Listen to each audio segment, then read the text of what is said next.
Hey, it's Cam with The Real World. Thanks for joining us. Today we are breaking down part 5 of Obi-Wan Kenobi.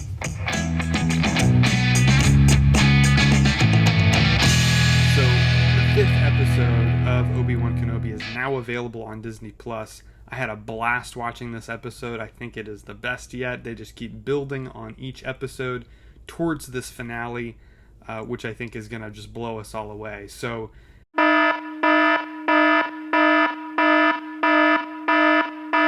part 5 was really interesting. We had an opening scene with none other than Anakin Skywalker, Hayden Christensen, and Obi-Wan Kenobi, Ewan McGregor, back in these roles, just like we saw them in Episode 2, Attack of the Clones. This clearly took place right before Episode 2, because Anakin still has both hands. He doesn't have a robot hand. He has the Padawan haircut. And so we see them training on the balcony of the Jedi Temple on Coruscant, the same balcony that we saw in part 1 of the series, where we saw Order 66 take place. So this was a great scene. They kept flashing back to this scene because it really showed us that Obi-Wan knows Anakin. He knows how his mind works.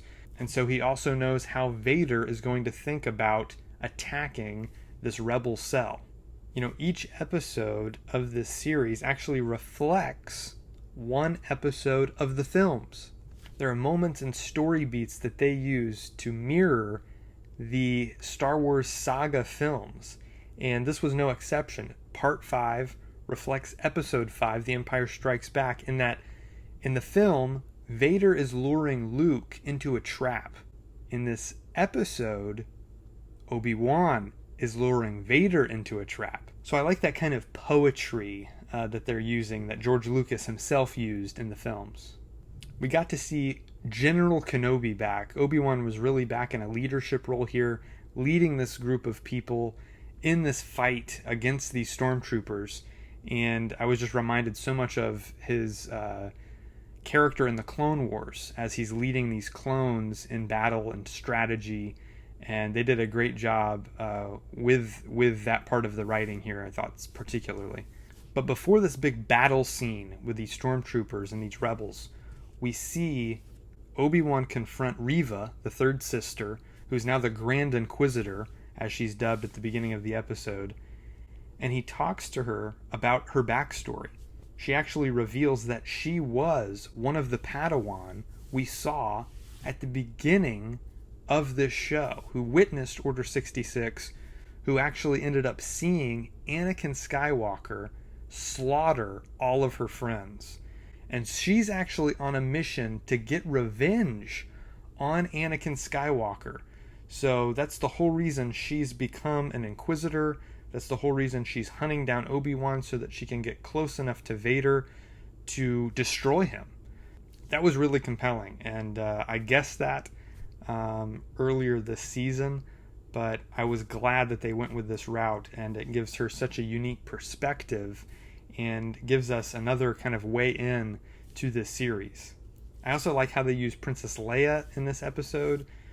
Young actress Vivian Lyra Blair does an incredible job as young Princess Leia.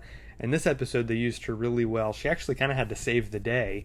After her corrupted droid went in and shut down the doors to the hangar, she had to crawl through the vents and get in there and fix it. And she ended up fixing her droid as well. So we have Lola back. Indira Varma has been doing a great job as the character Tala, and unfortunately, we had to say goodbye to her in this episode. Quite an emotional death scene with her and her droid. I thought they utilized her droid very well in this episode too. She gets a heroic death, and that's all you can ask for in Star Wars. So during the battle, she sacrifices herself to allow the others to escape, but Darth Vader himself shows up and takes down an entire starship just using the power of the Force. It was an incredible display of powers, things we've only seen in the video games or the comic books. You don't usually get to see the Force used in such a way in the shows or the movies. So it was really awesome to see that moment. But of course it ends up being a decoy and they escape. So It was just a great moment, and then that led into Darth Vader versus Reva. So she takes her shot at Vader right here, but of course she does not stand a chance. He's just toying with her, using the Force to block these lightsaber strikes. It was an incredible fight sequence, and of course Vader gets the better of her, ends up stabbing her through. It's revealed that the Grand Inquisitor is still alive. That species does actually have 2 stomachs. That's something that they didn't mention, probably a reason he was able to survive, and I guess they got him in a back-to-tank pretty quick. So he shows up, takes back the title of Grand Inquisitor, and they leave her there to die. But she finds Bail Organa's message to Obi-Wan Kenobi. This was left by Kumail Nanjiani's character Haja. We saw him drop it in the sand before he got aboard the transport, and now she knows Obi-Wan is headed back to Tatooine. So what is she going to do with that information? Is she going to help Obi-Wan?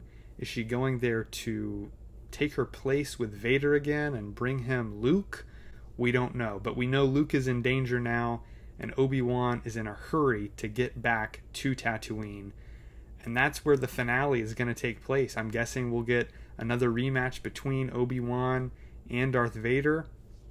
How Reva's going to play into it, if Uncle Owen is going to come back, I don't know what's going to happen in this finale, but I'm really looking forward to it after this excellent penultimate episode here.